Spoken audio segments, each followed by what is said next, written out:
in a rush hour setting, at night during a non-matinee showing, it's not going to work out if these people go to see more than a couple movies a month. Yeah. Also, your big theater chains, they're diverging.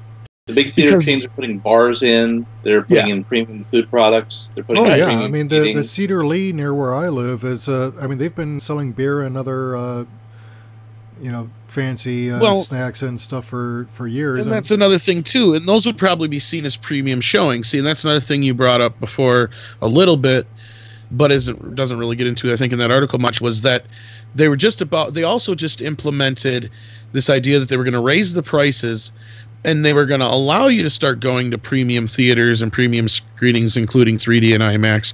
But they were going to charge you a surcharge on top of it. And their claim was that it would be no more than $3 or $4, which makes sense because in most places, if you're going to see a 3D movie, the ticket price is generally about $3 or $4 more than the normal ticket. Well, then people started popping up on social media showing screenshots and pictures of the surcharge for their ticket prices being like $8, $10, $12 when the ticket prices for the shows they were going to weren't even that much. Yeah. Like one, for instance, was going to, I think, Deadpool 2 or Ant-Man, I think it was, one of the two, and the ticket price was only $6.75, but they were getting a surcharge of $8 on top of the $9.99 you're already charged by the company. And then they pissed off their original original base because this was something that wasn't brought up early on. When they first started this, like I said, they charged so much. Well, they didn't allow those customers who had been loyal customers to this point to sign up for that $9.99 package. They had forced them, you'd have to cancel your membership if you were allowed to, because it depended on what membership you signed up for. And most of them were like yearly memberships. Well, they wouldn't allow you to sign up for the $9.99 thing for another 6 months or what I think it was. Yeah, and so you literally have to cancel your subscription, wait 6 months, and then you could sign up for this crap. Yeah, well, 6 months down the road, it didn't work out too well. Yeah, and The Verge is reporting 3 alternatives, one of which is AMC Stubbs A-List. Cost is $19.95 a month, and what you get, 3 movies per week, regardless of whether Max 3D, AMC Prime with Dolby Vision, or any other premium format, which is actually a step up from MoviePass, which was limited to entry-level 2D screenings. You can reserve seats in advance, book multiple movies in a day, use a service at any of the more than 600 AMC theaters nationwide, and subscribers also get a 10% discount on food and drinks and get access to the speedier premium members line at the concession stands. Limitations, very few. And there's also cinema, spelled with an S instead of a cinemia, or Cinemia, however it's pronounced. It says founded in 2014, so it's not quite as old as Would it be like Cinemania or something like that? Yeah. Yeah, so it just says SINEMIAA. So whatever. The only one that's going to survive is going to be the AMC one, regardless. Yeah. Well, and that's because they have the ability to discount their tickets on their own end and only have to pay out whatever. Right. Well, Tom, are you still with us? Yeah, okay, I think we lost I'm here. Tom. Oh, okay. They just have to pay. I don't know if you heard what I said. They're able to discount their own tickets that way, and then they make the money back on the concessions and shit like that, and they're not worried about the money because then they just have to pay the studios their portion, which the longer a film's out, the less and less and less that is. Yeah. Now, there's probably a good business model in, let's say you have a movie that you're expecting to do, say, a $50 million opening weekend, but you have it to suggest it might do a $35 million weekend coming in, that you could flex that on as like a kind of hedge, prevent you from losing money if you see the early. Well, there's also the situation where I've noticed that there's been a lot less 3D showings lately, and that's because they can't fill those showings, and they're taking up a theater that can't fill up. 3D has been 3D experiencing kind of a glut, and I think to a point. But I have a feeling that because I love 3D, and I know people that have said either they do or they don't or they can't see it. But there is a portion of people that would go, but they don't want to pay that premium price. Right. Well, so if they had this kind of an option, I think it'll fill up those 3D theaters more too. Is what I was going to say. And what Cinemia is offering, because The Verge says it's more of a traditional discount movie ticket service than AMC Stubbs A-List, but their cost is $3.99 per month for one ticket, $79 for 2 tickets. $9.99 per month for 2 tickets plus IMAX and 3D, and then basically $14 for 3 tickets plus IMAX and 3D. And what you get is access to any movie at any time with no blackouts, no theater restrictions whatsoever. Cinemia basically loads the funds on your own personal debit card with the cash necessary to purchase your ticket, and then you're good to go. So the limitation is that you're basically just pre-buying cheaper movie tickets rather than joining a more flexible service. You can use it multiple times a week. And then finally, there's Cinemark Movie Club, which is $9 per month, and what you get is 1 2D movie ticket credit per month, where you can upgrade to a 3D or IMAX version by paying an additional fee. Now, is that only limited to their theater? I don't know. I would assume so. Yeah, because that's what I'm like saying. A smaller chain. What's going to happen is all you're going to get is all these companies. They're going to do their own, like AMC. Yeah, but they're also offering 20% off of concessions, and it's a perk that you can share with a friend by letting them scan your Cinemark ID. So, and you can also use membership to buy additional $8.99 tickets for you or your friends at any time. So, and then you can waive online fees for booking ahead through the company's website or mobile app. So, limitations: no 3D or IMAX screenings without paying extra, and you can obviously only access Cinemark theaters. And only 1 ticket is included for the base cost, although subscribers do have the option to buy additional tickets. So yeah, these are basically 3 alternatives to Movie Pass, and I think AMC has probably got the better deal, all things considered. I mean, and for $20 a month, and it just seems like a flat rate, and then you get the discount on food and drinks. Right. If I get one, it'll be that one probably because because there's very few limitations. You can see a film in any film format. There's no restrictions on what types of films you can see or how close to release date you can see them. There's just a 3 movie per week limitation, and that's about it. So realistically, who has time to see more than 3 movies a week? Well, there's people who have, and that's why in Movie Pass. Yeah, I know people who see a movie much more. Especially when they get the senior discount. We have a lot of them in our Facebook group too. Yeah. So you have all kinds of different people, whether they're older or disabled or what have you, that they are of an average moviegoer, and this kind of thing was just like a dream come true for them. Because they could go see a movie every day, no matter what it was. And I've read all kinds of stuff, especially from our Facebook group where people are like, Movie Pass was a blessing because I blind saw so many movies I never would have saw before because of Movie Pass. I mean, if we get this whole movie pop culture thing on YouTube going well, and like we have Patreon that can supply me enough, that would be my only real time I would see a movie day is if I could get paid for it. Yeah, because just for reference, if you're if you like and what you you said hear, you live real close to a theater. Yeah, if you like what you see, right, if you want to support us, you can go to the Patreon page, which is linked to in the description and also in the chat bar on the side. Because we're not getting paid for this. We're not monetized yet, and even if we do become monetized, it's not really. We do, and we don't get much, so I can tell you it's not. So it's not what it's correct. So any money we the get, Patreon's the key to. Yeah. Oh yes, if it wasn't for the Patreon, we wouldn't be able to keep going, and they don't even give us a ton. Enough that we know that they're there to where we're getting more from our fans directly than anything we can get from YouTube. Yeah. And something I've been talking to Michael about, there's been a big boom in comic books that have been crowdfunded, although it's part of the whole Comicsgate / Gamergate / modern culture war controversy. But one guy's got a $550,000 crowdfunding campaign for a graphic novel that he's going to split up into 3 individual comics and then sell as monthlies in the stores after his initial load of graphic novels go out. And there have been some that have been doing like $300, $400, etc., $1,000, like relatively big numbers, and everybody's planning to eventually sell regular comics or run it in the stores when it gets to that point. And they're using the crowdfunding to actually pay the artists, the inkers, the writers, the pencilers, and all that more money than they could get for doing the same work for one of the big 2 companies. Yeah, because the big 2 companies aren't doing all that well. I mean, the focus is on their movie business, which, for DC doesn't speak very well because they've really got to rely on their comics to to really sell anything along with the merchandise and their animated shows. As Marvel, their comics are tanking, but the movies are taking off. Well, Marvel's actually farming their comics out to IDW now. Oh God.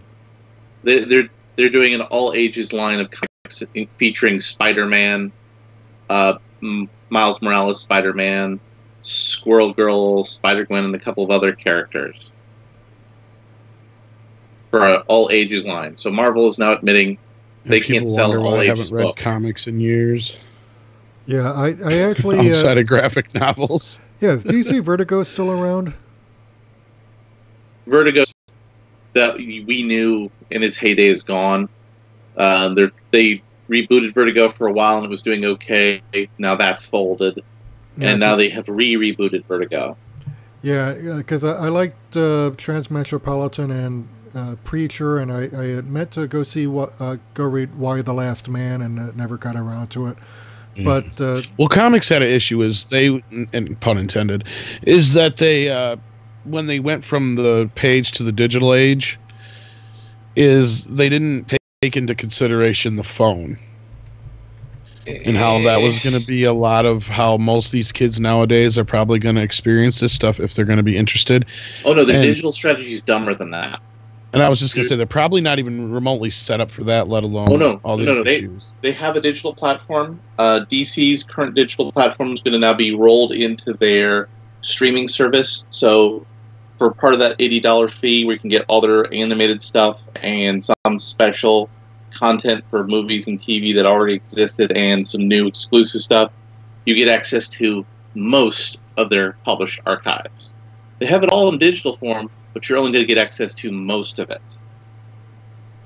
And Marvel's service, you can get access to most of it. But if you wanted to buy a digital copy of Amazing Spider-Man #1 from the new comic that came out, it would cost you as much as a hard copy comic book. And that's another snafu. Yeah. And they also have like third-party distributors who they have licensed to distribute the comics that more or less give them out for free. Well, they need to format them for the phone, and even if that's having one or two, whatever you call them, the squares, the iPads. Panels, thank you. Yeah, panels or bipads. Even if you only have one or two of those per screen, each flip, they need to find a way to do that first of all, because most kids in their whatever, they usually have a phone or a tablet, and those are not very big. To where it's not going to be the same as when you hold a comic book in your hands. And it's not so much that there probably isn't kids out there that would love to buy regular old comic books, but nobody carries them anymore. That's the other problem. It's like almost impossible to find them unless you're in a bigger city. And that's a broader, more complex issue. That goes back to the and a lot of the bookstores are gone now. I mean, you can't go. Oh yeah, there's no the hobby Borders shops or Barnes and Noble shops anymore. They've mostly closed down. And well, Barnes and Noble only covers the trades anymore. They don't even actually have actual issues. But it gets into a long thing. Unless you go into an actual comic book shop, you're not going to find them in very many places. So Michael used to own a comic book shop. Be part owner, you said, back in the day with a comic book shop. Yeah, it was only for a few months, but yeah, it was one of those things where I was a lot dumber than I am now. So I used to have a video store. I probably understand. So Diamond Comics, the exclusive distributor for Marvel and DC, they not only sell you the comic books, they also loan you the money to buy the comic books. Just like how the car dealerships are run. Well, it's always and how they've always had kind of a thing with it's almost like been treated like magazines back in the day. Mm-hmm. Well, and that's how I used to get them. I had to go to the drugstore to get them because that's the only place that had them.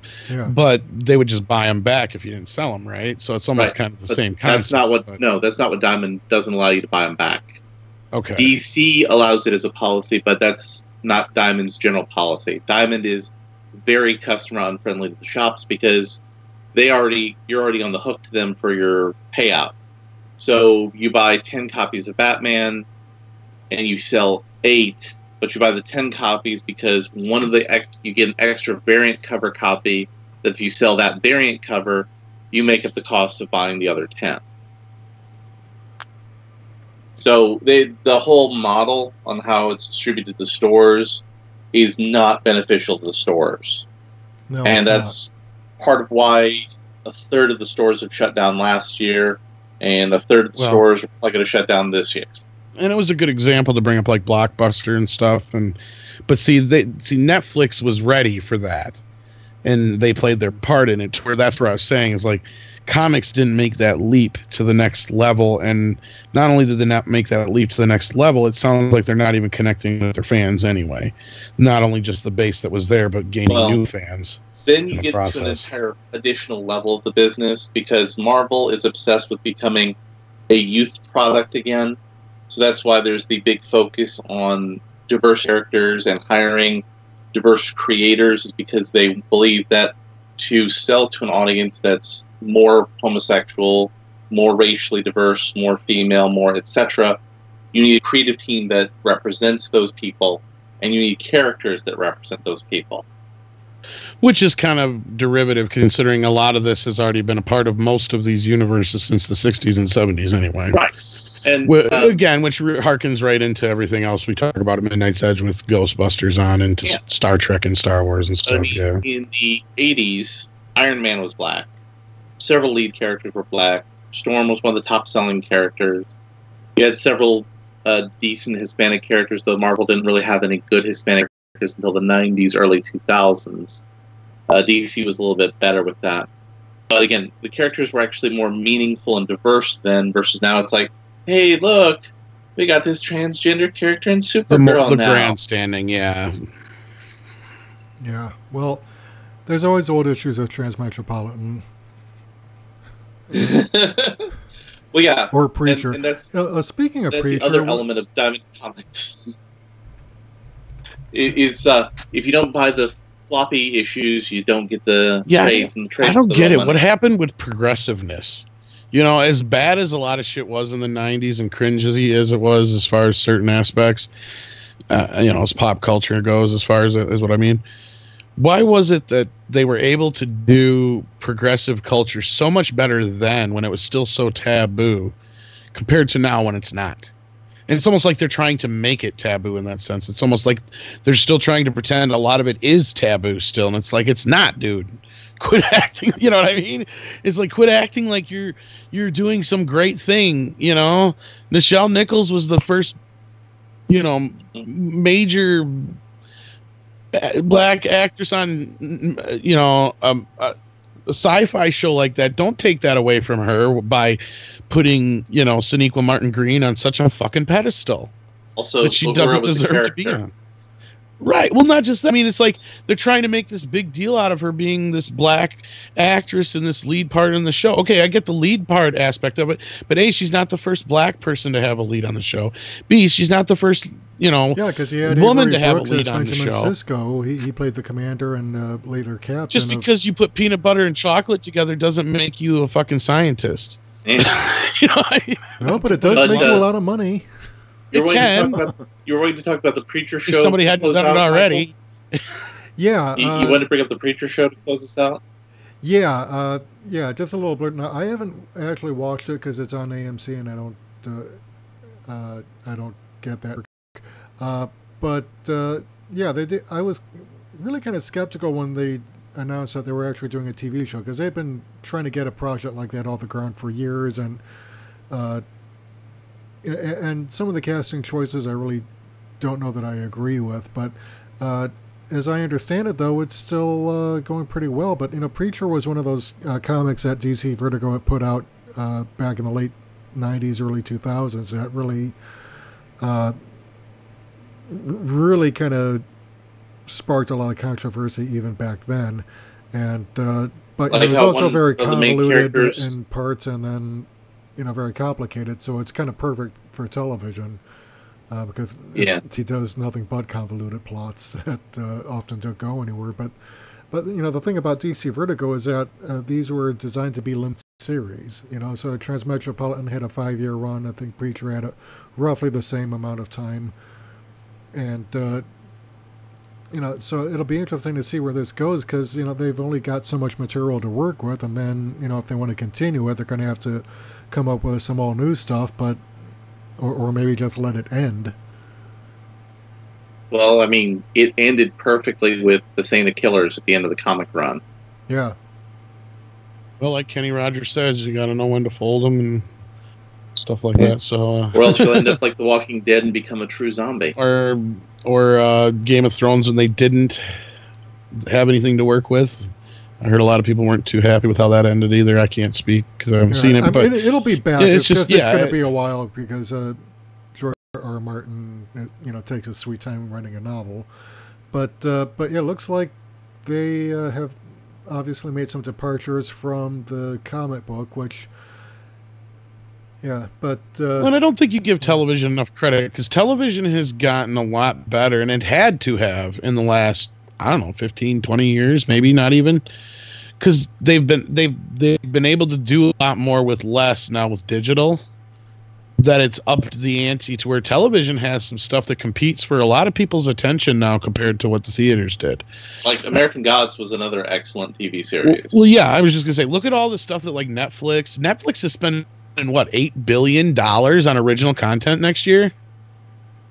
And something maybe like $1 billion of it'll be good. Well, just saying, no. I mean, that's insane. That's like movie studio, more than a movie studio generally would spend on their output. It's just crazy. And Ash and the Armies of Darkness would be another thing you would like. That's actually on Netflix, I believe. Well, it used to be on Stars, and Stars canceled it, unfortunately, and I don't think anybody's picked it up to this point. So no, but I mean, the complete series is on Netflix, I believe. It might be now, yeah, probably. Also, the Dirk Gently series, the first season of which was excellent, is, I think, still on Netflix. I'd have to look. Well, and that's what I was going to say. A lot of these shows have movie caliber. Well, we brought up Cobra Kai earlier. Mm. Perfect example. It has movie caliber quality to it, but it's like you're watching basically just one elongated movie. It's gotten to that point, and they've upped the ante in storytelling, and sure, some of the shows aren't that great, and like you said, out of that $8 billion they spend $1 billion worth of the shows will be good, and that's probably true to most people. But it doesn't matter. The point is they're spending that kind of money on entertainment, and I'm trying to think of a company I don't know if a movie company's ever put that kind of output, because they don't make that much in a year. Most of them are lucky. Unless you're Disney.